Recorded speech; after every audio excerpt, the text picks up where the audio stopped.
ഒറ്റ സ്പെഷ്യൽ ചായയിൽ തീരാനുള്ള കേസേ ഉള്ളത്. നിനക്ക് എന്തോ ഇതൊക്കെയാണ്? നീ എന്തിനാണ് ഈ കിടന്ന് തുള്ളി മറിയുന്നത്? എന്തിനാണ് എനിക്ക് മനസ്സിലാകുന്നില്ല. എന്നെ മനസ്സിലായില്ല? ഇല്ല, മനസ്സിലായില്ല.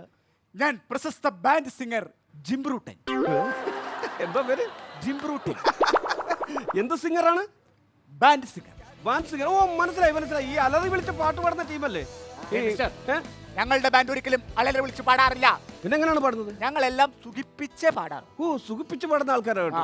എന്ന് എന്നെ ഒന്ന് സുഖിപ്പിച്ചേ, ഞാൻ ഒന്ന് കേൾക്കട്ടെ. ഇഷ്ടമുള്ള ഒരു പാട്ട് പറയും. ജിമിക്കിങ് കമ്പനി. നിന്റെ അമ്മയുടെ. എന്റെ അമ്മയുടെ. നിന്റെ അമ്മയുടെ അല്ല, നിന്റെ അമ്മയുടെ ജിമിക്കിങ് കമ്പനി. ആ പാട്ട് അതല്ലേ? അതാ പാട്ട്. അത് സുഖിപ്പിച്ച് പാടാം. സുഖിപ്പിച്ച് പാടും. കേട്ടോ, ഞങ്ങളുടെ ബാൻഡിന്റെ പ്രത്യേകത. നിന്റെ അമ്മയുടെ ജിമിക്കിങ് കമ്മലും നിന്റെ പെൺ കട്ടോണ്ടു പോയി. പൊന്നും തേനും വയമ്പുമുണ്ടോ വാനം പാടിതൻ തൂവൽ. ഇതെല്ലാം അവസാനം ഇതിൽ വന്ന് തീരത്തെ ഉള്ളെന്ന് എനിക്കറിയാം. ഞങ്ങളുടെ ട്യൂണി തൊട്ട് കളിക്കരുത്, ഞങ്ങളുടെ ദേശീയ ഗാനമാണ്. നിനക്ക് പ്രാന്താടാ, നിനക്ക് പ്രാന്താണ്. വേണമെങ്കിൽ ചെറിയൊരു മരുന്ന് തരാം. എന്റെ സ്പെഷ്യൽ ടീ ഒന്ന് കുടിച്ചാൽ മതി, എല്ലാ പ്രശ്നവും തീരും. നീ പിന്നെ കട്ടിലേ നിർന്നേക്കത്തില്ല കേട്ടോ. ഇവനൊക്കെ അങ്ങനെയാണ് ചെയ്യേണ്ടത്. കുറെ കച്ചിയും എടുത്ത് തലേ വലിച്ചു കയറ്റി ഇറങ്ങിക്കൊരു ഗിറ്റാറുമായി. ഭയങ്കര ബാൻഡാണ് പോലും, ബാൻഡ്. എടാ, ഈ സംഗീതം എന്ന് പറയുന്നത് എന്താണെന്ന് അറിയാമോ? ഈ സംഗീതം എന്ന് പറയുന്നത് വലിയൊരു കൊക്കയാണ്.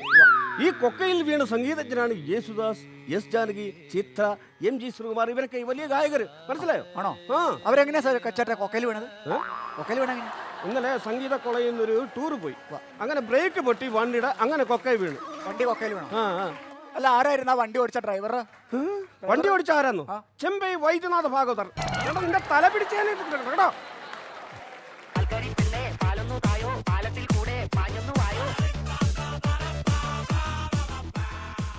ഈ പാലിലെന്താണ് ഒരു മീൻ കിടക്കുന്നത്?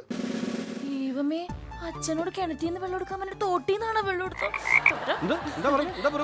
ചേട്ടാ, നല്ല പാലാ. നല്ല പാലല്ലേ? ആ കയ്യിലും പാലാണോ? തൈരാണ്, തൈര്.